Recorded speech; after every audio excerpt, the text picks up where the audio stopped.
வணக்கம்.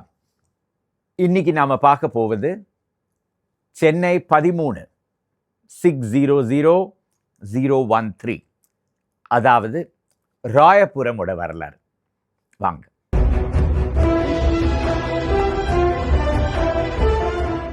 ராயபுரம் சென்னையோடைய வடக்கு எல்லையில், இப்போ அது வடக்கு எல்லைன்னு சொல்ல முடியாது, ஏன்னா சென்னை வளர்ந்துட்டே வருது. ஆனால் 20வது நூற்றாண்டுடைய ஒரு கடைசி பகுதி வரையில் ராயபுரம் அப்படிங்கிறது சென்னையோடைய வடக்கு எல்லையாக இருந்தது. ஆனால் 19வது நூற்றாண்டு வரையில் சென்னைக்கு அப்பால் இருந்த ஒரு பகுதியாக இருந்தது. இதோடைய வரலாறு மிக சுவாரஸ்யமானது. 18வது நூற்றாண்டில், அதாவது 1790வது வருடம், புனித ஜார்ஜ் கோட்டையோடைய கிழக்கு புறத்தில் இருந்த மீனவர்கள்லாம் அந்த இடத்திலிருந்து வடக்கு நோக்கி சென்று ராயபுரமில் வசிக்க ஆரம்பித்தாங்க. வரலாறு என்ன சொல்கிறதுனா, அப்போது இந்த பகுதிக்கு ராயபுரம்னு பெயர் கிடையாது, பெயரே இல்லாமல் இருந்த ஒரு பகுதி அப்படின்னு சொல்கிறது. இந்த மீனவர்கள் எல்லாருமே குருகுல வர்ண வம்ச முதலியார் அப்படின்னு அவங்கள சொல்லிக்கிறாங்க. கிறித்துவ மதத்தை சேர்ந்தவங்க. கிறித்துவ மதத்தில் செயின்ட் பீட்டர் அப்படிங்கிறவர் அவருடைய வழிபாடில் வந்தவங்க. தமிழில் செயின்ட் பீட்டருக்கு ராயப்பர் அப்படின்னு பெயர். அதனால இந்த பகுதிக்கு ராயபுரம் அப்படின்னு பெயர் வந்தது அப்படின்னு பல வரலாறு புத்தகங்களில் பார்க்கலாம். அந்த கதைக்கு ஏற்ற மாதிரியே மீனவர்கள் அந்த இடத்துல வசிக்க ஆரம்பித்த பிறகு 1825வது வருடம் அவங்களே பணம் போட்டு அந்த இடத்துல செயின்ட் பீட்டர்ஸ் சர்ச்சை கட்டினாங்க. 1825வது வருடம் வேலை தொடக்கப்பட்டு 1829வது வருடம் முடிக்கப்பட்டது.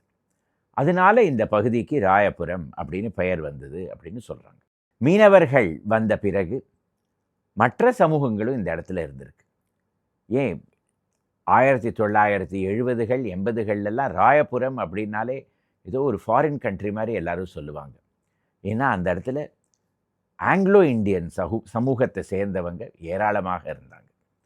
அவங்களுடைய நடை உடை, அவங்களுடைய வாழ்வு முறை, அவங்க உட்கொள்ளும் உணவு, அவங்களுக்கு இசை மேலே இருக்கிற ஒரு லைப்பு, நாட்டியம், அதாவது அவங்க வெஸ்டர்ன் டான்ஸ், அதிலெல்லாம் அவங்க தான் எக்ஸ்பர்ட்ஸ். அதே போல் மியூசிக்கில் ஜாஸ், ராக், கிளாசிக்கல் மியூசிக் எல்லாவற்றையுமே சென்னைக்கு கொண்டு வந்தது இந்த ஆங்கிலோ இந்தியன் சமூகம் தான் அப்படின்னு சொல்லணும். அவங்க இந்த பகுதியில் ஏராளமாக இருந்தாங்க. அவங்க எப்படி இந்த இடத்துல வந்தாங்க அப்படிங்கிறதுக்கு ஒரு பெரிய கதை இருக்குது. அதை கொஞ்சம் நேரம் கழித்து நம்ம பார்க்கலாம். அதை தவிர மீனவர்களை பற்றி பார்த்தோம். மீனவர்களுக்காகவே இந்த ராயபுரமோட வடக்கு எல்லையில் காசிமேடு ஃபிஷிங் ஹார்பர், அதாவது மீனவர்களுக்காகவே ஒரு துறைமுகம் இருக்குது. அந்த பகுதிக்கு நீங்கள் போய் பார்த்தீங்கன்னா காலை வேளையில் போகணும். அப்படியே பரபரன்னு இருக்கும். மக்களெல்லாம் அங்கேயும் எங்கேயும் போயிட்டுருப்பாங்க. படகெல்லாம் வந்துட்டுருக்கும். மீனெல்லாம் ஏராளமாக இறக்கிட்டு இருப்பாங்க. அந்த இடத்துல ஒரு பெரிய ஃபிஷ் மார்க்கெட்டும் இருக்குது, மீன் அங்காடியும் இருக்குது. இந்த டெவலப்மெண்ட் எல்லாமே 1970களுக்கு பிறகு தான் வந்தது. ஆனால் அதற்கும் முன்னாடி அந்த இடத்துல ஒரு மீனவர்களுடைய சமூகமும் இருந்தது, ஒரு மீனவர்களுக்காக இருந்த ஒரு துறைமுகமும் இருந்தது. அதற்கு அருகே ஒரு பெரிய இடுகாடு, ஏன்னா கிறித்துவர்கள் தான் ஏராளமாக இந்த பகுதியில் இருந்ததுனால காசிமேடு சிமெட்ரியும் உண்டு. ஆங்கில புத்தகங்கள்லாம் பார்த்தோன்னா காசிமோட் அப்படின்னு போட்டிருப்பாங்க இந்த இடத்துக்கு பெயர். இந்த காசிமேடோட ஓரத்தில் ஒரு சிறிய காசி விஸ்வநாத சுவாமி கோவிலும் இருந்தது. ஆனால் கடல் பொங்கி அடிக்கடி நிலத்தை விழுங்கி கொண்டே இருக்கிறதுனால அந்த கோவில் 1980களில் கடலுக்குள்ளேயே சென்று விட்டது. நீங்கள் தூர்தர்ஷன் பார்த்த மனிதர்களாகவோ பெண்மணிகளாகவோ இருந்தீங்கன்னா உங்களுக்கு நன்றாக நினைவு இருக்கும். அப்போது சென்னை தூர்தர்ஷன் கேந்திராலேருந்து செய்திகள் வருவதற்கு முன்னாடி ஒரு சிறிய இன்ட்ரோடக்டரி மியூசிக்கோட சென்னையிலேருந்து பல பகுதிகளுடைய மாண்டாஜ் ஷாட்டெல்லாம் எடுத்து காமிப்பாங்க. அதில் ஒரு ஷாட் அலைகளெல்லாம் அந்த காசி விஸ்வநாத சுவாமியோட கோபுரத்தை மோதரா மாதிரி ஒரு ஷாட் இருக்கும். அந்த ஷாட் அப்போ எனக்கு இவ்வளோ வேல்யூ இருக்குன்னு தெரிஞ்சதுன்னா நான் அப்போயே எடுத்து வச்சுருப்பேன், தெரியாமல் போயிடுது. ஆனால் அந்த கோவில் இந்த பகுதியில் தான் இருந்தது. அதே போல் தெலுங்கு பேசிக்கொண்டு பால் வியாபாரத்தில் இருந்தவங்க ஒரு காலத்தில் இந்த பகுதியில் இருந்திருக்கணும். ஏன்னா கொல்லவார் அக்ரஹாரம் ரோடு அப்படின்னு ஒரு பகுதி இங்கே இருக்குது. கொல்லவர்னாலே பால் பண்ணை வச்சிட்டு இருந்தவங்க தான். அதனால அவங்களுடைய பெயரில் கொல்லாவர் அக்ரஹாரம் ரோடு. கொல்லவர் அப்படிங்கிறது தெலுங்கு. அதே போல் ஆரத்தூன் ரோடு 19வது நூற்றாண்டு வரையில் அந்த பகுதியில் ஆர்மீனியன் மக்களும் இருந்திருக்காங்க அப்படின்னு நமக்கு தெரிய வருது. அதே போல் மன்னார்சாமி கோவில் தெரு அப்படிங்கிறது இந்த இடத்துல ஒரு பெரிய ரோடு. மன்னார்சாமி அப்படிங்கிறது வன்னிய குலரை சேர்ந்தவங்க, அவங்க வழிபடுற தெய்வம். பச்சையம்மன் மன்னார்சாமி, அவருக்கு இந்த இடத்துல ஒரு கோவில் இருக்குது. அதுலேருந்து வன்னிய குல சமூகத்தை சேர்ந்தவங்களும் இந்த இடத்துல ஏராளமாக இருந்தாங்க அப்படின்னு நமக்கு தெரிய வருது. அதே போல் அங்காள பரமேஸ்வரிக்கு இந்த இடத்துல ஒரு கோவில் உண்டு. மீனவர்கள் இருந்த பகுதியினாலே அங்காள பரமேஸ்வரிக்கு கோவில் இருந்து தானே ஆகணும். ஆனால் இந்த அங்காள பரமேஸ்வரிக்கு என்ன ஸ்பெஷாலிட்டி? ராயபுரமில் கல் மண்டபம் அப்படின்னு பெயர் கேட்டிருக்கீங்களா? கல் மண்டபம் மார்க்கெட், கல் மண்டபம். இந்த கல் மண்டபம் அப்படிங்கிறது அந்த அங்காள பரமேஸ்வரி கோவிலை சேர்ந்த மண்டபம். 17வது நூற்றாண்டில் கட்டப்பட்டது. அதற்கு அருகே அந்த கோவிலுக்கு சொந்தமாக இருக்கிற மார்க்கெட்டுக்கு தான் கல் மண்டபம் மார்க்கெட் அப்படின்னு பெயர். ஆக பல சமூகங்கள் ஒன்றாக சேர்ந்து வளர்த்த பகுதி தான் ராயபுரம்.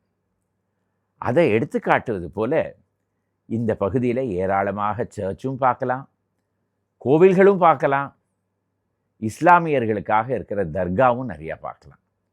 எல்லா மதங்களும் ஒன்றாக சேர்ந்து இருக்கிற ஒரு பகுதி. சென்னை எப்படி இருக்கிறதோ அதே போல் ராயபுரம்.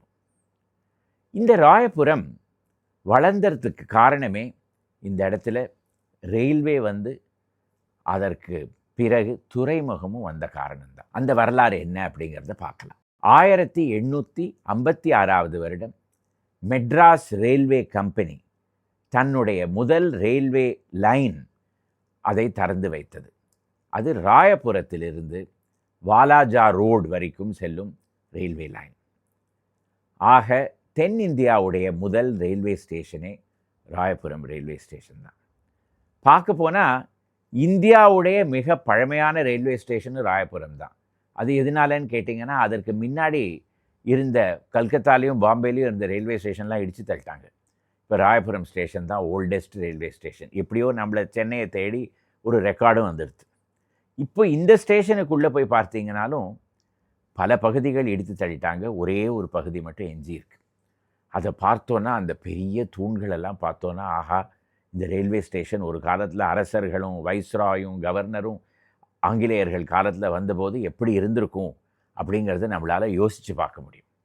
1870களில் மகாராணி விக்டோரியாவுடைய மகன், பிற்காலத்தில் இவர் தான் 7ஆம் எட்வர்டு அரசர், அவர் சென்னைக்கு வந்தபோது இந்த ரயில்வே ஸ்டேஷனில் தான் அவரை போய் கவர்னர், அதற்கு பிறகு வைஸ்ராய் எல்லாரும் சந்தித்து வரவேற்றாங்க.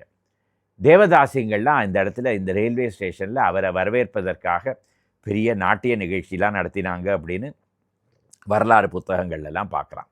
அப்பேற்பட்டது தான் இந்த ராயபுரம் ரயில்வே ஸ்டேஷன்.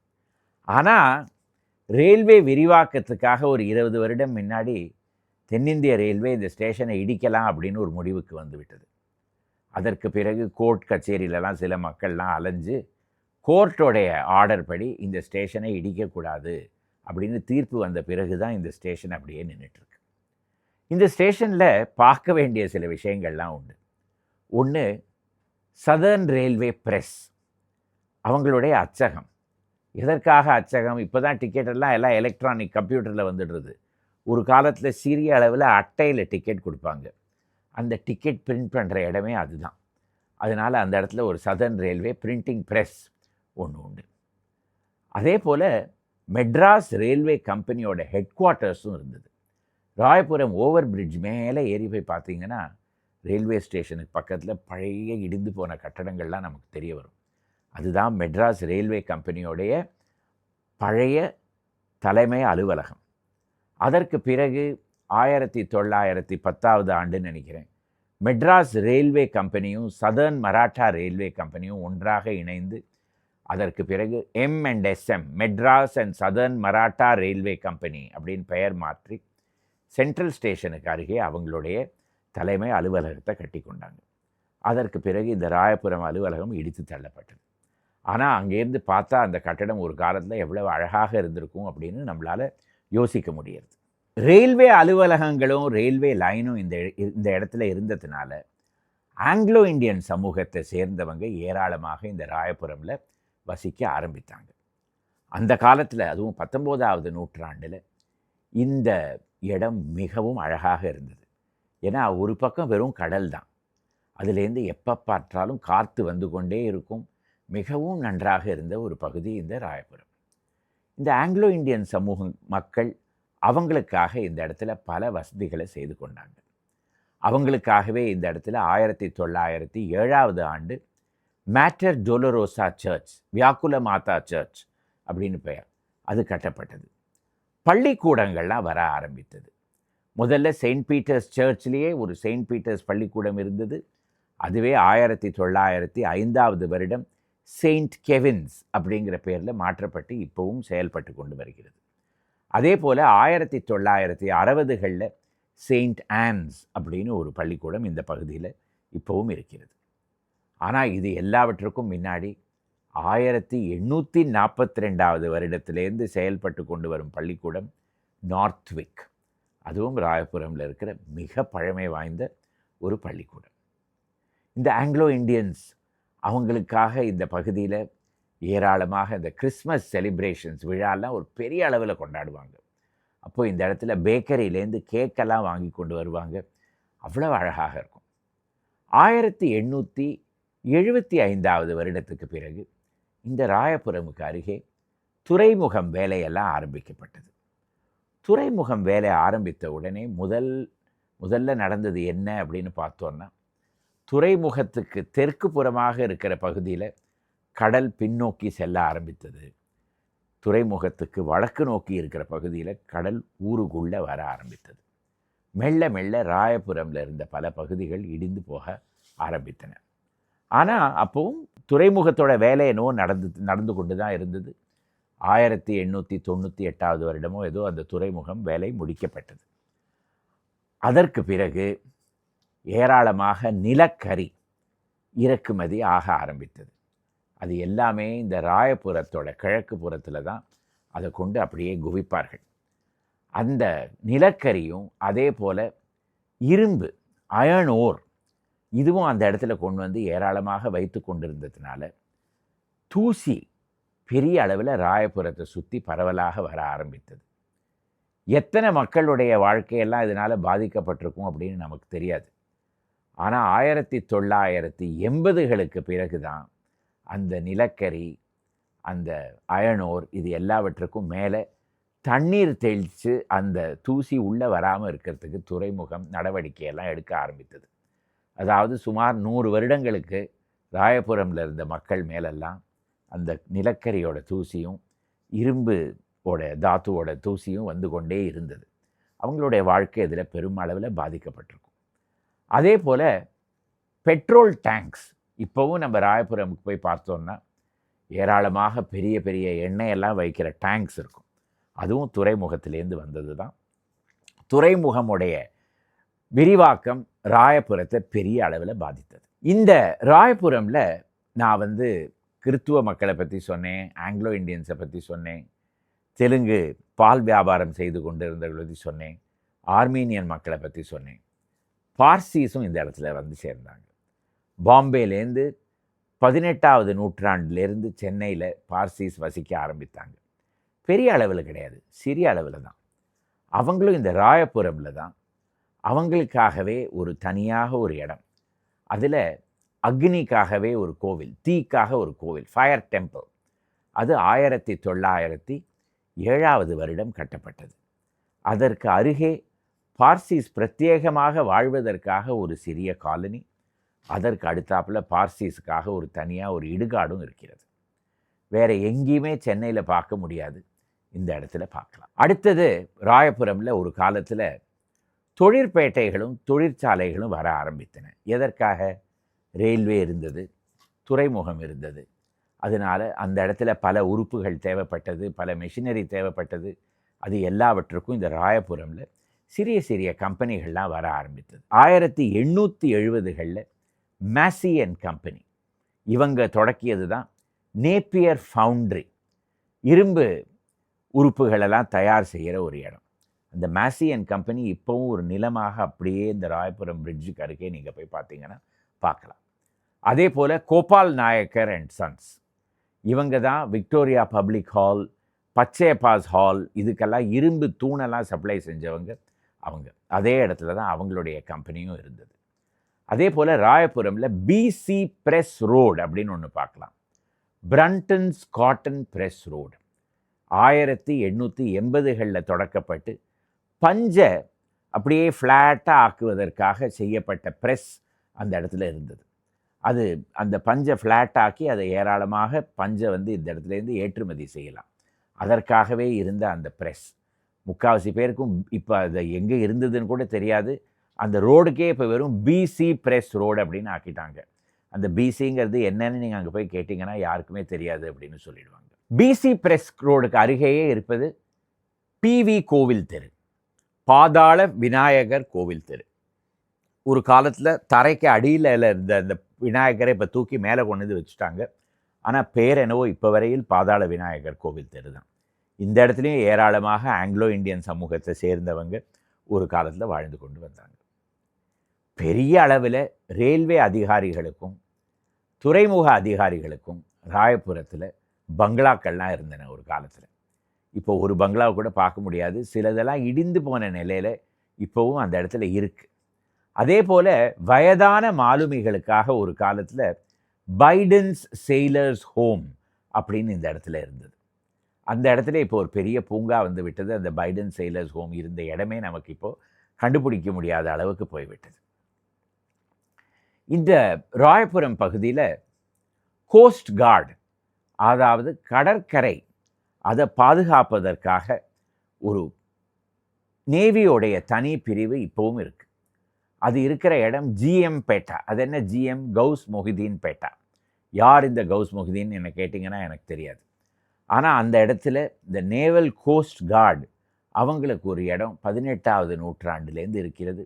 இப்போவும் அதே இடத்துல செயல்பட்டு கொண்டு வருகிறது. அதுக்குள்ளே போய் பார்த்தோன்னா பெரிய அளவில் ஆர்மி நேவியோடைய பொருட்களெல்லாம் வைப்பதற்காக காங்க்ரீட்டால் செய்யப்பட்ட பெரிய பெரிய பங்கரெல்லாம் இருக்குது.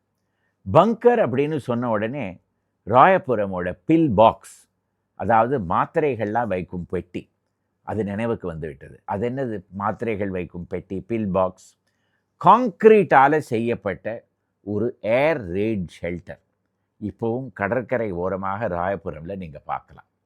அப்படியே அனாதையாக இருக்கும். சிமெண்ட் ஃபுல்லாக காங்க்ரீட்டால் செய்யப்பட்டது. 2வது உலகப் போரும்போது இராணுவ படை வீரர்களெல்லாம் பதுங்கி எதிரிகளுடைய ஏர்கிராஃப்ட் விமானங்கள்லாம் சென்னைக்குள்ளே வரும்பொழுது இந்த இடத்துலேருந்து அவங்கள சுடுறதுக்காக கட்டப்பட்ட பில் பாக்ஸ் ஆர் ஏர் ரெய்ட் ஷெல்டர் பல வருடங்களுக்கு அனாதையாக அப்படியே அந்த இடத்துல கடந்தது. ஒரு டாய்லெட்டாகவும் பணிபுரிந்தது பல வருடங்களுக்கு. இன்ஃபார்மல் டாய்லெட் தான். அதற்கு பிறகு சென்னை பெட்ரோலியம் கார்ப்பரேஷன் அந்த பில் பாக்ஸை இடிக்கணும் அப்படிங்கிற முடிவுக்கு வந்தாங்க. ஏன்னா அவங்களுடைய பைப்லைன் அதற்கு அடியில் போக வேண்டி இருந்தது. அதை இடிப்பதற்காக புல்டோசரெல்லாம் கொண்டு வந்து வைத்துட்டாங்க. அப்போது தீபா ராமகிருஷ்ணன் ஹிந்துவில் இருந்த ஒரு ரிப்போர்ட்டர் என்னோட தொலைபேசியில் தொடர்பு கொண்டு இதை எப்படியாவது நிறுத்தணுமே, இந்த பில் பாக்ஸ் இல்லாட்டா காணாமல் போயிடுமே அப்படின்னு சொல்லி அவசரமாக நாங்கள் எல்லோரும் ஒரு கட்டுரை எழுதி மறுநாள் காத்தால ஹிந்துவில் அது பிரசுரமாகி அதற்கு பிறகு சிபிசிஎல் அந்த பங்கரை நாங்கள் இடிக்க மாட்டோம், அதை சுற்றி அந்த பைப்லைனை லே பண்ணுறோம் அப்படின்னு சொல்லி இப்போவும் அந்த பங்கர் அதே இடத்துல தான் இருக்குது. ராயபுரமில் மட்டும்தான் இந்த மாதிரி ஒரு பங்கர் பார்க்க முடியும். வேறு எங்கேயுமே சென்னையில் இந்த மாதிரி கிடையாது. 18வது நூற்றாண்டில் ராயபுரம் சென்னைக்கு வெளியே இருந்த ஒரு பகுதி. அது எப்படி நான் அந்த மாதிரி ஒரு வரலாறு எடுத்து சொல்கிறேன் அப்படின்னு நீங்கள் கேட்டிங்கன்னா, நான் பல எபிசோடில் இதை பற்றி ஏற்கனவே சொல்லியிருக்கேன்.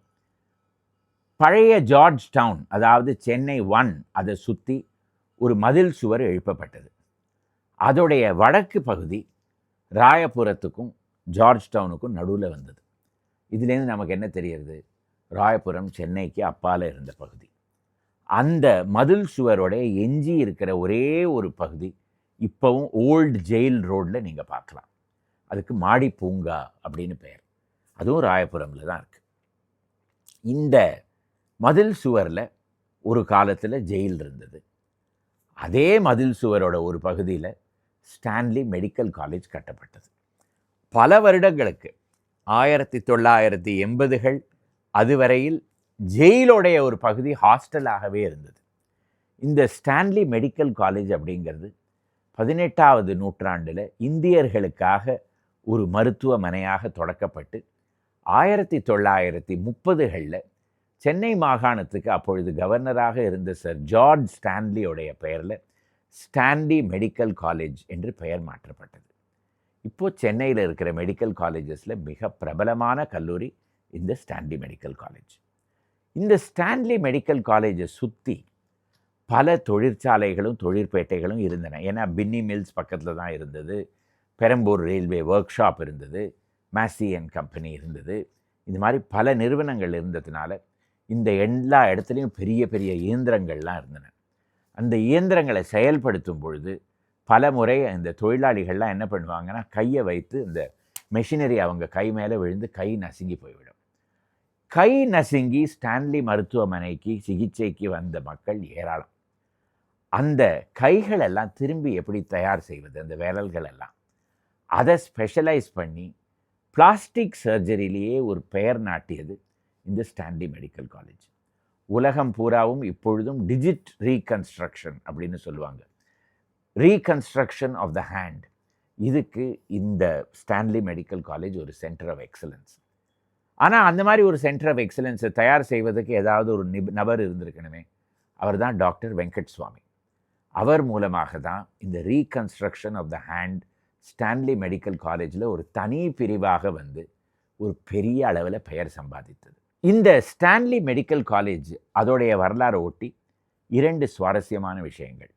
ஒன்று, Raja Sir Savalai Ramasamy Mudaliar lying in hospital. அது என்ன லையிங் இன் ஹாஸ்பிட்டல்? 19வது நூற்றாண்டில் மகப்பெருக்கு லையிங் இன் அப்படின்னு ஆங்கிலத்தில் சொல்லுவாங்க. பெண்மணிகளுக்காகவே ராஜா சர் சவலை ராமசாமி முதலியார் 1880களில் திறந்து வைத்த மருத்துவமனை ராயபுரமில் தான் இருக்குது. ராயபுரமில் இன்னொரு மருத்துவமனை சர்க்கரை நோய்க்காகவே இருக்கிறது. அதுதான் எம்வி டயபெட்டிஸ் சென்டர். டாக்டர் விஸ்வநாதனால் தொடக்கப்பட்டு இப்போவும் ராயபுரத்திலேருந்து செயல்பட்டு கொண்டு வருகிறது. அதற்கான இப்போது அநேக கிளைகள் வந்துவிட்டன. அதே போல் 17வது 18வது நூற்றாண்டு 19வது நூற்றாண்டுலேயும் சென்னையில் ஏகப்பட்ட பஞ்சங்கள்லாம் வந்தன. அப்போது எல்லாருக்கும் கஞ்சி எடுத்து கொடுப்பதற்காக மானியக்கார சத்திரம்னு ஒன்று இந்த இடத்துல இருந்தது. அதுக்கு ஆங்கிலத்தில் மானிகர்ஸ் சவுல்ட்ரி அப்படின்னு பெயர் சொல்லுவாங்க. அந்த சவுல்ட்ரி ஸ்டான்லி மெடிக்கல் காலேஜுக்கு அடுத்த காம்பவுண்டில் இருந்தது. 19வது நூற்றாண்டுடைய கடைசி பகுதியில் அந்த மானிகர்ஸ் சவுல்ட்ரியை ஒரு அனாதை இல்லமாக விஜயநகரம் அரசர் மாற்றினார், அவருடைய பணமே கொடுத்து. அதில் ஒரே ஒரு கண்டிஷன், அந்த அனாதைகள் அந்த மானிகர் சவுல்ட்ரியில் இறந்து போனாங்கன்னா அவங்களுடைய உடல் வந்து ஆராய்ச்சிக்காக ஸ்டான்லி மெடிக்கல் காலேஜுக்கு கொடுக்கப்படும். இந்த மானிகர்ஸ் சவுல்ட்ரி ரோடுன்னு இப்போவும் அந்த இடத்துல இருக்குது. அதுக்கு எம்சி ரோடு எல்லாமே இனிஷியல் தானே, சென்னையில் வி ஸ்ரீராம் அந்த மாதிரி. ஸோ அந்த மானிகர் சவுல்ட்ரி ரோடில் இந்த மானிகர் சத்திரமும் இருக்குது, அதற்கு அடுத்தது ஸ்டான்லி மெடிக்கல் காலேஜ் இருக்குது. அதனால இந்த இடத்துல கஞ்சி கொடுத்துட்டு இருந்ததுனால ஸ்டான்லி மெடிக்கல் காலேஜுக்கு இப்போவும் கஞ்சி தொட்டி ஹாஸ்பிட்டல் அப்படின்னு தான் சொல்லுவாங்க. பல பேருக்கு அங்கே நீங்கள் போய் ஸ்டான்லின்னு கேட்டிங்கன்னா அவங்களுக்கு சொல்லவே தெரியாது. ஸ்டான்லியை பற்றி இன்னொரு கதை தெரியுமா உங்களுக்கு? இந்த பகுதியில் ஏராளமாக தெலுங்கு பேசுகிற ஆரிய வைசிய சமூகத்தை சேர்ந்தவங்க உண்டு. இவங்களுக்கு வந்து மயக்க மருந்து கொடுத்து சிகிச்சை செஞ்சோன்னா நிறைய நேரம் ஆகும் அவங்களுக்கு அதுலேருந்து வெளியில் வரத்துக்கு. அது ஏதோ அவங்களுக்கு தனியாக இருக்கிற ஒரு குவாலிட்டி, அவங்களுடைய ஒரு இயல்புன்னு வச்சுப்போமே. அதனால ஸ்டான்லி மெடிக்கல் காலேஜில் சிகிச்சைக்கு போனோன்னா முதல்ல நம்மளை என்ன கேட்பாங்கன்னா, நீங்கள் தெலுங்காக கேட்பாங்க, நீங்கள் கோமுட்டியான்னு கேட்பாங்க, ஆரிய வைசியாவான்னு கேட்பாங்க. அப்படி நம்ம ஆமான்னு சொன்னோன்னா தனி லெவலில் நமக்கு வந்து அனஸ்தீசியா கொடுத்துட்டு அதுலேருந்து வெளியில் வர வரைக்கும் நம்மளை மிக ஜாகிரதையாக பார்த்துப்பாங்க. ஒரு சமூகம், ஒரு ஆஸ்பத்திரி, அதை ஒட்டி ஒரு வரலாறு பாருங்க எப்படி இருக்குது அப்படின்னு. ராயபுரமில் தான் அவ்வை கலைக்கழகம் இருக்குது. இது ஒரு சோஷியல் சர்வீஸ் ஆர்கனைசேஷன். இவங்க பள்ளிக்கூடங்களும் நடத்துகிறாங்க.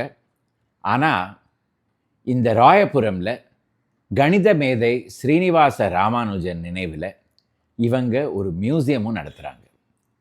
இந்தியாவிலேயே தனியார் முயற்சினால் ஸ்ரீனிவாச ராமானுஜமுக்கு இருக்கிற ஒரே மியூசியம் இதுவாக தான் இருக்கும். கடைசியாக அண்ணா பூங்கா, இதை மறக்க முடியுமா? ராயபுரத்தோட மிகப்பெரிய பூங்கா. 1880களில் Sir William Rose Robinson, Madras மாகாணத்துடைய முதல் இன்ஸ்பெக்டர் ஜெனரல் ஆஃப் போலீஸ், அவர் ஓய்வு பெற தருணத்தில் இந்த இடத்துல இந்த பூங்காவை திறந்து வைத்தார். அதற்கு ராபின்சன்ஸ் பார்க் அப்படின்னு பெயர். இதற்கு மையமாக இருந்தது ஆறுமுக முதலியார் அப்படிங்கிறவர் தொடக்கி வைத்த ஒரு தோட்டம். 1948 திராவிட முன்னேற்ற கழகத்துடைய முதல் மீட்டிங் இந்த இடத்துல தான் நடந்தது. அதற்கு பிறகு 1970களில் இந்த பூங்காக்கு அண்ணா பூங்கா அப்படின்னு பெயர் மாற்றப்பட்டது. ராயபுரமில் பல வருடங்களுக்கு ஒரே ஒரு கடை தான், குன்ஹிராமன்ஸ். ராயபுரம் பூராவும் அவங்களுக்கு என்னெல்லாம் தேவைப்பட்டதோ அது எல்லாம் இந்த கடையிலேருந்து தான் வாங்குவாங்க. இப்போவும் அந்த கடை ராயபுரமில் இருக்கிறது. ராயபுரமோட வரலாறை ஒரு எபிசோடில் முடிக்கிறதுங்கிறது ரொம்ப கஷ்டம். ஏதோ சில இம்பார்ட்டண்ட் பகுதிகளை மட்டும் நான் எடுத்து இந்த எபிசோடில் சொல்லியிருக்கேன். ஆனால் most important matter Brayton theatre. Chennai வரலாறு சொல்கிறச்சே சினிமா தியேட்டரை பற்றி சொல்லாமல் இருக்க முடியுமா? 1930களில் தொடக்கப்பட்டு இப்போ அது ஏதோ வேறு ஏதோ ஒரு பெயரில் மிகவும் மாடர்னாக இருக்கிற ஒரு சினிமா தியேட்டராக இருக்கிறது அப்படின்னு நான் நம்புகிறேன். அந்த இடத்துல அந்த தியேட்டரும் இருக்குது. இந்த எபிசோடு உங்களுக்கு பிடித்திருந்ததுன்னா இதை லைக் செய்யவும், இதை உங்கள் நண்பர்களுடன் ஷேர் செய்யவும், இந்த சேனலுக்கு சப்ஸ்கிரைப் செய்யவும். மறுபடியும் அடுத்த வாரம் இதே போல் புது எபிசோடுடன் வருகிறேன். வணக்கம்.